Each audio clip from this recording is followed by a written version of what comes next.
क्यों नर्मदा नदी को कुंवारी नदी नाम से जाना जाता है? जब भी पवित्र नदियों का जिक्र रहता है, हमारे दिमाग में सबसे पहला नाम गंगा नदी का आता है। लेकिन ऐसा भी कहा जाता है कि जो पुण्य आपको गंगा में स्नान करने के बाद लगता है, उससे कहीं ज्यादा पुण्य आपको नर्मदा नदी के दर्शन मात्र से ही मिल जाता है और व्यक्ति पाप मुक्त हो जाता है। कहा जाता है कि नर्मदा में बहने वाला एक कंकड़ भी शंकर के समान है। लेकिन क्या आप नर्मदा नदी के जन्म की कहानी जानते हैं? और अक्सर आपने सुना होगा कि नर्मदा एक कुंवारी कन्या का रूप है, लेकिन क्या आप इसके पीछे की कहानी जानते हैं कि क्यों नर्मदा को एक कुंवारी नदी कहा जाता है? और आखिरी सवाल, ये नदी उल्टी दिशा में क्यों बहती है? आज की हमारी कथा में इन सभी सवालों का जवाब हम आपको देंगे। तो चलिए शुरू करते हैं। पुराणों और शास्त्रों में जिक्र किया गया है कि नर्मदा राजा मैखल की पुत्री थी। नर्मदा जब विवाह योग्य हुई तो राजा मैखल ने पूरे राज्य में अपनी पुत्री के विवाह की घोषणा करते हुए कहा कि कोई भी राजा, राजकुमार या कोई भी आम व्यक्ति भी उसकी पुत्री से विवाह कर सकता है, लेकिन जो कोई भी गुलाब कवाली का फूल लेकर आएगा, केवल वही व्यक्ति मेरी पुत्री से विवाह कर सकेगा।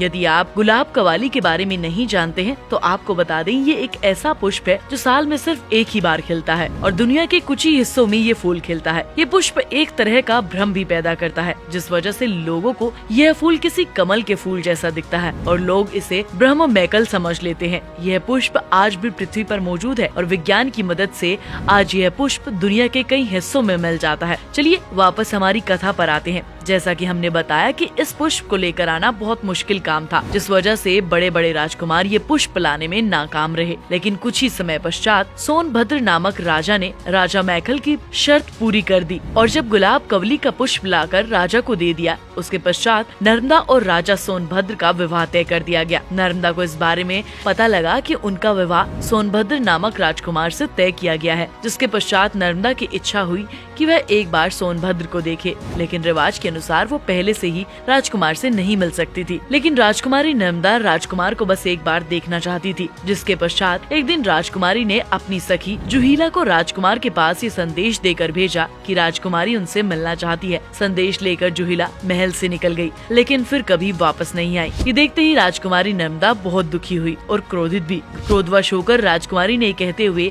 आजीवन कुंवारी रहने का प्रण ले लिया कि वो कभी भी किसी पुरुष से संबंध नहीं रखेंगी। ये कहते ही राजकुमारी उल्टी दिशा में चल पड़ी और अरब सागर में जाकर समाधि ले ली। ये कहानी हमें बताती है कि नर्मदा उल्टी दिशा में क्यों बहती है और क्यों ये नदी अरब सागर में जाकर मिलती है, क्योंकि बाकी सभी नदियाँ बंगाल की खाड़ी में जाकर मिलती हैं। इस नदी की सबसे खास बात यह है कि इसे मध्य प्रदेश की जीवन रेखा कहा जाता है, क्योंकि उसकी उत्पत्ति मैखल पर्वत के अमरकंटक शिखर से हुई थी। यही नहीं, भारत के भीतर आने वाली नदियों में यह तीसरी सबसे बड़ी नदी है। भारतीय नदियों में केवल नर्मदा ही वह नदी है जिसकी परिक्रमा की जाती है। पुराणों में इस नदी को लेकर यह जिक्र किया गया है कि नर्मदा भगवान शिव की एक बहुत बड़ी भक्त थी। जो पुण्य और फल गंगा में स्नान से नहीं मिलता, वह नर्मदा के दर्शन मात्र से ही मिल जाता है। यदि आपको हमारी यह कथा और जानकारी अच्छी लगी हो तो वीडियो को लाइक और शेयर जरूर करें। ऐसी ही और कथाएं जानने के लिए हमारे पेज को फॉलो करें।